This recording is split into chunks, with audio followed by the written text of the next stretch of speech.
Hai semuanya, apa kabarnya nih kalian semua? Semoga kalian semua selalu dalam keadaan yang sehat ya. Oh iya, perkenalkan kami dari kelompok manajemen sumber daya manusia yang beranggotakan saya sendiri, Fitri Sabo, lalu ada Marsyanda Olivia, Priscilla Budianto, dan juga Zumratul Septia. Pada kesempatan kali ini kami akan membahas diversity in workplace. Itu apa sih? Kalian penasaran gak? Penasaran kan? Penasaran kan?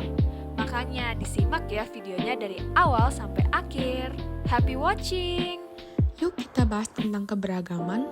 Keberagaman merupakan kondisi di mana masyarakat dapat memahami dan menghormati perbedaan dari segala aspek yang dapat menyatukan negara menjadi harmonis.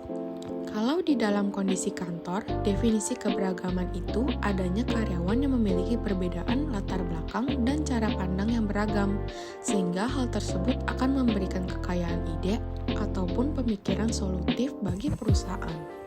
Untuk mengelola keberagaman, setiap tempat kerja harus menerapkan manajemen keberagaman, yaitu pemberian fasilitas kepada pekerja dengan latar belakang yang berbeda agar turut mengikuti proses dan tujuan organisasi untuk mencapai keunggulan yang kompetitif.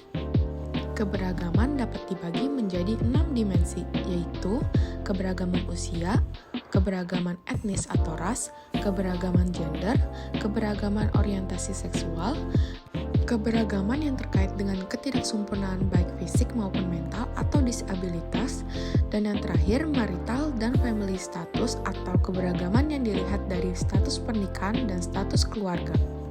Keberagaman dapat menimbulkan potensi-potensi ancaman dalam lingkungan kerja, seperti stereotyping yaitu pemberian cap atau pandangan baku terhadap suatu kelompok bahwa ia punya karakter-karakter tertentu. Misalnya orang yang berambut gondrong dicap anak nakal. Yang kedua, diskriminasi yaitu memperlakukan seseorang dari kelompok yang berbeda dengan kita dengan tidak setara. Yang ketiga, tokenisme yaitu perusahaan berusaha merangkul atau memberdayakan perempuan atau kaum-kaum minoritas lainnya untuk bisa mencapai posisi yang bagus atau terpandang. Niatnya baik, tapi malah jadi menimbulkan diskriminasi terhadap kelompok mayoritas. Yang keempat, etnosentrisme, yaitu kecenderungan melihat kelompok sosial lain kurang baik dibanding kelompoknya sendiri. Dan yang terakhir, gender role stereotype, yaitu kecenderungan untuk mengasosiasikan perempuan dengan beberapa jabatan tertentu. Perempuan dianggap tidak layak untuk posisi tertentu. Selanjutnya ada ILO Convention 111.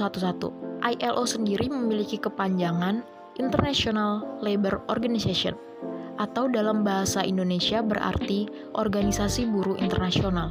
Konvensi ILO nomor 111 merupakan konvensi tentang diskriminasi yang memiliki 14 pasal dan berisi tentang diskriminasi pekerjaan dan jabatan.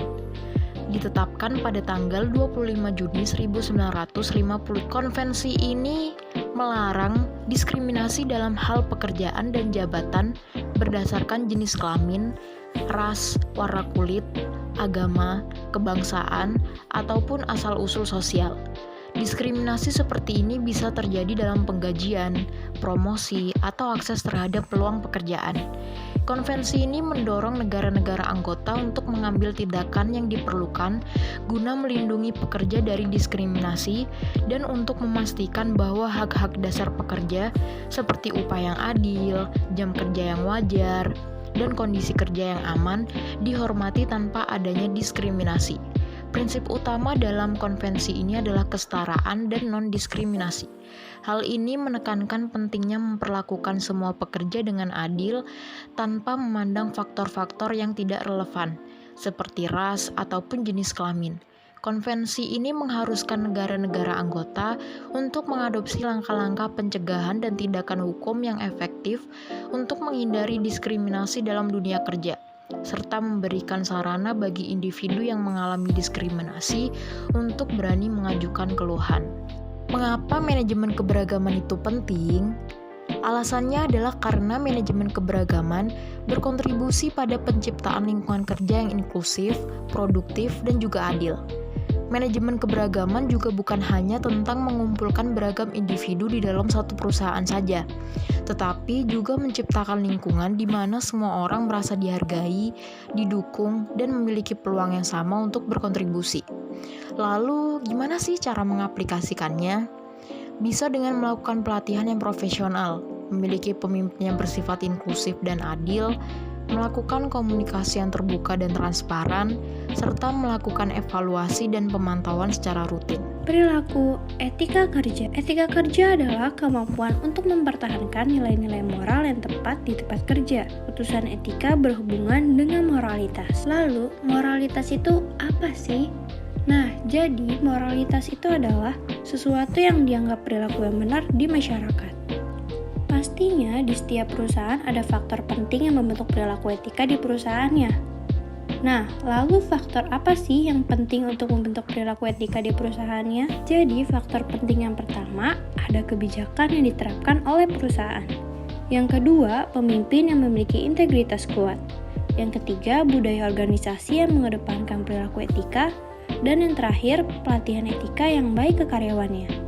4 cara dalam tiap manajemen HR ini dapat mempengaruhi perilaku etika dalam pekerjaan. Wah, kok bisa? Bisa dong. Tips yang pertama adalah melalui rekrutmen dan seleksi yang ketat seperti dilihat dari background karyawan tersebut dan bagaimana etikanya. Yang kedua, melakukan pelatihan etika yang profesional.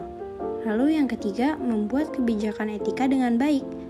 Dan yang terakhir, membuat pelaporan dan penanganan keluhan etika yang cermat dan adil. Ini adalah contoh atasan yang memberikan hukuman untuk karyawan yang salah ya. Seharusnya atasan membuat aturan yang jelas dan yang pastinya terdapat hukuman yang adil terhadap karyawan yang melanggar. Menerapkan disiplin dengan konsisten dan setiap karyawan diberikan perlakuan yang baik dan perlakuan yang sama. Yang terakhir, kita mau mempresentasikan hasil laporan interview kami tentang contoh nyata keberagaman dalam suatu perusahaan. Kami mengambil interviewee dari salah satu saudara anggota kami. Kami memberikan sebanyak 12 pertanyaan tentang diversity in workplace kepada kakaknya nih. Jadi teman-teman bisa ada gambaran dari contoh nyata yang kami presentasikan ini ya. Jadi kakak ini bekerja di suatu perusahaan daerah Cilandak, Jakarta Selatan. Dalam lingkungan perusahaannya tidak terdapat diskriminasi karena sesuai dengan UU Ketenagakerjaan melarang adanya diskriminasi. Dalam workplace, kakaknya juga tidak pernah mendapatkan stereotip dari orang lain, tidak pernah melakukan diskriminasi, tidak ada nepotisme, dan tidak ada kasus pelecehan seksual. Namun untuk beberapa karyawan ada yang bersifat etnosentris. Dalam workplace kakaknya terdapat kesetaraan gender. Bahkan CEO dari perusahaannya adalah perempuan loh. Dan ini menyatakan bahwa gender is not limitation. Perempuan juga tidak sulit untuk mendapatkan jabatan yang tinggi, karena semua penilaian dilakukan secara adil dan objektif. Orang yang capable akan bisa naik jabatan entah itu perempuan atau pria. Dalam perusahaan kakaknya juga terdapat karyawan disabilitas, karena dalam UU Ketenagakerjaan mengharuskan untuk setiap perusahaan membekerjakan paling tidak 2% disabilitas.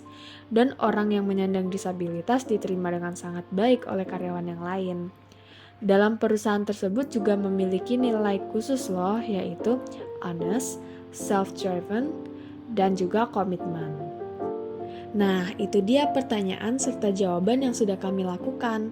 Semoga teman-teman semakin paham ya lewat contoh nyata yang sudah kami presentasikan ini. Dari interview ini, kita bisa mengambil kesimpulan bahwa keberagaman pasti ada di setiap lingkungan kerja.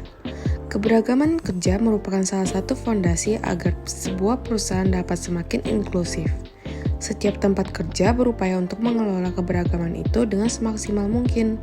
Dengan menjaga keberagaman, sebuah perusahaan dapat membangun budaya kerja yang inklusif, meningkatkan kreativitas dan inovasi, dan meningkatkan toleransi satu dengan yang lain.